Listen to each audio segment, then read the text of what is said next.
Shalom Bapak Ibu, Saudara terkasih di dalam Tuhan. Kita akan belajar kebenaran firman Tuhan yang bertema pengikut Yesus. Setiap orang Kristen harusnya menjadi pengikut Yesus, pengikut Kristus. Yaitu dia harus memiliki kehidupan yang meneladani kehidupan Yesus atau kehidupan Kristus. Dalam surat 1 Yohanes 2 ayat yang ke-6 yang berbunyi, barang siapa mengatakan bahwa ia ada di dalam dia, ia wajib hidup sama seperti Kristus telah hidup. Dan di dalam Matius 16 ayat yang ke-24. Lalu Yesus berkata kepada murid-muridnya bahwa setiap orang yang mau mengikut aku, ia harus menyangkal dirinya, memikul salibnya, dan mengikut aku, kata Tuhan Yesus. Dalam ayat ini, setiap orang yang mau mengikut aku, kata Tuhan Yesus, ada kata mau di sini menunjukkan kata kerja yang menyiratkan keputusan pribadi tanpa paksaan. Ini berbeda dengan rabi-rabi Yahudi yang memilih orang-orang tertentu untuk dijadikan pengikutnya. Tuhan Yesus memberi kesempatan kepada setiap orang yang memilih orang-orang tertentu, tidak memilih orang-orang tertentu untuk menjadi pengikutnya, diberi kebebasan tanpa paksaan untuk menjadi pengikut Kristus. Beda dengan rabi-rabi Yahudi yang memilih orang tertentu untuk dijadikan pengikutnya. Sedangkan Tuhan Yesus memberi kesempatan kepada orang-orang untuk mengambil keputusannya sendiri tanpa paksaan untuk mengikut Dia. Meski ada orang yang mau mengikut Yesus tanpa paksaan, tetapi belum tentu memiliki motivasi yang sejalan dengan kehendak Tuhan Yesus.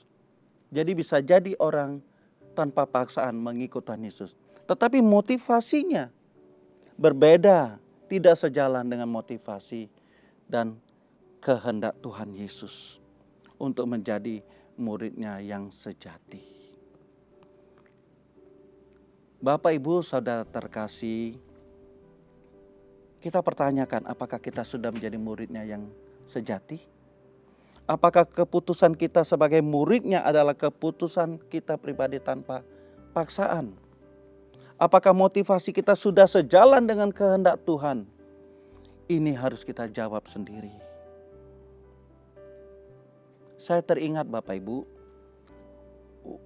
waktu pergunakan e-tol, waktu kita masuk ke jalan tol kita menggunakan kartu e-tol. Waktu belum seperti sekarang bagaimana kita harus melakukan setiap kita masuk, kita harus tap kartu e-tol kita keluar juga menggunakan kartu e-tol juga. Sewaktu dulu sebelum berlakukan ini, maka kita masih bebas bisa menggunakan uang tunai atau menggunakan kartu e-tol. Tetapi kondisi sekarang, mau tidak mau, kita dipaksa dan akhirnya terpaksa dan menjadi biasa setiap masuk ke dalam jalan tol kita menggunakan kartu e-tol. Nah, demikian juga Tuhan Yesus tidak mempergunakan itu. Dia mau kita dengan sukarela, dengan kesadarannya untuk mengikut Dia. Kata mengikut dalam bahasa Yunani adalah opiso yang berarti behind, di belakang atau setelah. Opiso itu berarti di belakang atau setelah. Artinya mengikut Yesus adalah kita mengikuti, berada di belakangnya Yesus. Kita sebagai murid Kristus, posisinya berada di belakang Kristus sebagai guru atau pemimpin kita, sebagai junjungan kita. Mengikut Yesus adalah permintaan Tuhan Yesus. Tetapi permintaan itu tanpa paksaan ya Bapak Ibu. Tanpa paksaan. Melainkan menekankan kerelaan setiap orang untuk mau mengikutinya. Jadi mengikut Yesus memang adalah permintaan Tuhan Yesus. Tetapi ini permintaannya tanpa paksaan, melainkan dengan kerelaan. Kesadaran kita untuk mau mengikutinya. Dan menjadi pengikut Kristus bukan hanya sekedar menunjukkan sebuah urutan prosesi berjalan di belakang saja, tetapi memiliki makna yang dalam, yaitu menyiratkan makna bahwa pengikut Kristus harus dengan rela hati meneladani tuannya, pemimpinnya, gurunya, meneladani hidupnya Tuhan Yesus, Bapak Ibu. Berada di belakang Yesus berarti rela meneladani semua yang Yesus ajarkan dan lakukan tanpa protes dan paksaan sama sekali. Ini dengan kesadaran kita, dengan kerelaan kita melakukannya, meneladani apa yang Tuhan Yesus ajarkan. Berada di belakang Yesus berarti dengan rela menanggalkan segala kepentingan pribadi dan melakukan kepentingan Tuhan Yesus saja.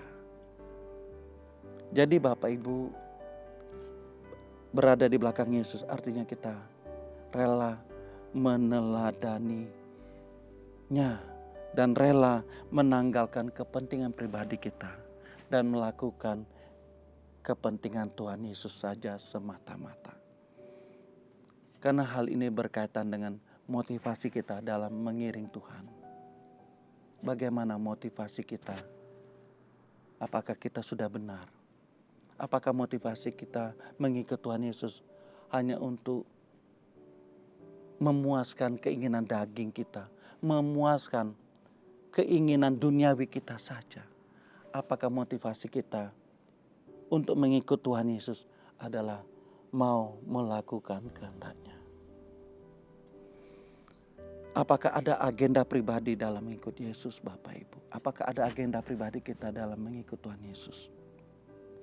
Apakah ada agenda kita untuk memuaskan hasrat duniawi kita, mengejar kepentingan pribadi dan sebagainya, semuanya itu yang bertentangan dengan kehendak Tuhan, keinginannya Tuhan? Bila kita masih memiliki cara hidup seperti itu, maka kita tidak bisa disebut pengikut Yesus, mengikut Yesus, atau kita berada di belakangnya Yesus. Kita tidak bisa berada di belakangnya Yesus kalau kita masih memiliki agenda pribadi kita. Orang yang dapat mengikut Yesus yang berada di belakangnya ialah orang yang menyangkal dirinya, yaitu orang yang berpaling dari kepentingan diri sendiri dan berpaling kepada kepentingan Allah saja. Berpaling dari agenda pribadi dan berpaling kepada agendanya Allah saja semata-mata. Bapak, Ibu, Saudara terkasih di dalam Tuhan, berapa banyak kepentingan dan agenda pribadi yang kita miliki dalam mengikuti Tuhan Yesus? Masih ingin ini, masih ingin itu, dan ingin semuanya itu menyenangkan hati kita saja. Jika masih memiliki keinginan seperti itu, kita belum menjadi pengikutnya yang benar, belum menjadi pengikutnya yang sejati.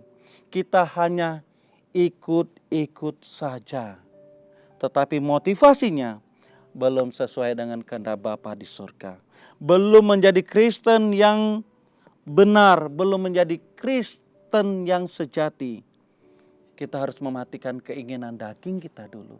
Kita harus berani menanggalkan keinginan duniawi kita, sehingga kita hanya memiliki keinginannya Tuhan semata. Kita hanya memiliki agendanya Tuhan saja dalam hidup kita. Kita harus salibkan keinginan-keinginan pribadi kita yang tidak sesuai dengan keinginan Tuhan, sehingga kita dapat melakukan kehendak Tuhan saja dalam kehidupan kita. Dengan demikian kita layak disebut pengikut Yesus, pengikut Kristus, Kristen yang benar. Jika tidak, Bapak Ibu, kita hanya ikut-ikut saja. Mari kita mau menjadi pengikut Kristus, kita mau menjadi pengikut Yesus yang benar, sehingga kita layak disebut anak Allah yang layak masuk ke dalam kerajaannya kekal, menjadi anggota keluarga kerajaan Allah. Amin. Tuhan Yesus memberkati.